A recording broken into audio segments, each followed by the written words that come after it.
دیکھیں خدا کا کلام ہمیں کیا کہتا ہے، توجہ دیں۔ دوسرا پطرس باب 2:9۔ تو خداوند دینداروں کو آزمائی سے نکال لینا اور بدکاروں کو عدالت کے دن تک سزا میں رکھنا جانتا ہے۔ دیندار کون ہے؟ وہ لوگ جو خدا اور اس کی تخلیق کردہ چیزوں کا احترام کرتے ہیں، بشمول ہم انسان۔ اگر آپ دیندار ہیں تو آپ کسی ضرورت مند کی مدد کریں گے جو آپ کے پاس آتا ہے، لیکن اگر آپ نہیں ہیں تو آپ نہیں کریں گے۔ یہ میرا مسئلہ نہیں ہے۔ آپ کو لگتا ہے کہ ایک نابینا آدمی سڑکوں پر مرنے کا حقدار ہے؟ تو میرے بھائیوں دیکھیں، اور بدکاروں کو عدالت کے دن تک سزا میں رکھنا جانتا ہے۔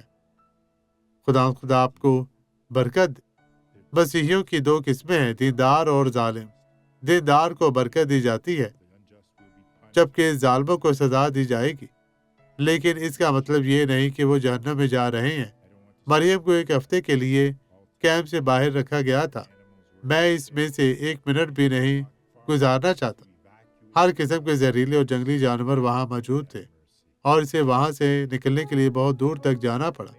آئے دعا کریں، باپ، اس شخص میں ایک خدائی مخلوق، ایک مقدس شخص، کوئی ایسا شخص جو بغیر کسی شک کے آسمان کی طرف جا رہا ہے، اور کوئی ایسا نہیں جو سزا کا مستحق ہو۔ خداوند تیرا شکر، تیری تعریف ہو، آمین۔